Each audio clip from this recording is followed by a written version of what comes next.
একটা মিনিট একটা না আমি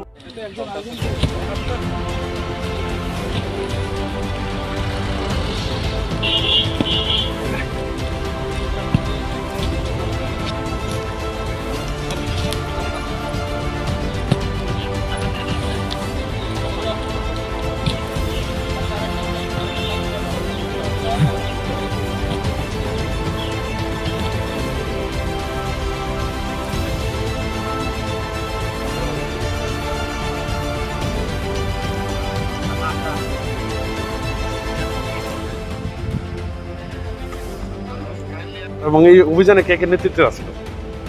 দেখেন, আমরা গত প্রায় 15 দিন ধরে আমরা করছি। এই অভিযানে কে কে নেতৃত্ব দিচ্ছে এবং কত কেজি গাঁজা এবং যার ব্ল্যাক মার্কেটের মূল্য কত দিচ্ছে? আসলে গত প্রায় 10-12 দিন ধরে আমরা, আপনারা দেখতে পাবেন, অনেকে অ্যাপ্রিসিয়েটও করছেন। এখানে বেলফাঙে আমরা একটা নাকা লাগিয়েছি, এটা সারা রাত্র চলে, এবং ওয়াইডি সাব ডিভিশন এবং তেলিয়ামুড়া সাব ডিভিশন, দুটো সাব ডিভিশনে আমরা রাউন্ড দি ক্লক দুইটা পার্টি থাকে যেগুলি নাকি চেকিং করে। কালকে রাত্রেবেলা এখানে সিআরপিএফ এবং সাথে পুলিশ বেলফাঙে যে চেকিং করছিল, রাত্রেবেলা আমি 3:30টার সময় দেখি যে গাড়ি চলছে বেশি পরিমাণে। তো ওসিকে ফোন করলাম, তো ওসি আমাকে এইখানে ওসি জানালো যে স্যার একটা গাড়ি ভায়োলেশন করেছে, যে আমরা যারা লাগিয়েছিল তাদের নির্দেশ মানেনি, এবং এই গাড়িটাকে এখানে ডিটেন করি যেহেতু সে ট্রাফিক রুল ভায়োলেশন করেছে। তো ড্রাইভারের কথাবার্তাতে সন্দেহ হলো কাতলামারার থেকে মালটা এনেছে এবং মহারাষ্ট্রে যাবে।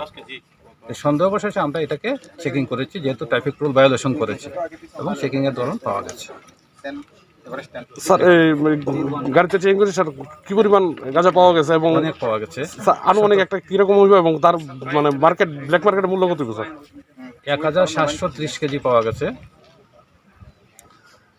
1 কেজির দাম হলো প্রায় 10,000 টাকা ব্ল্যাক মার্কেটে। ওপেন মার্কেটে তো দাম অত নেই, বা ত্রিপুরাতেও দামটা অনেকটা কম। এটা যাওয়ার কথা ছিল মহারাষ্ট্রে যাবে।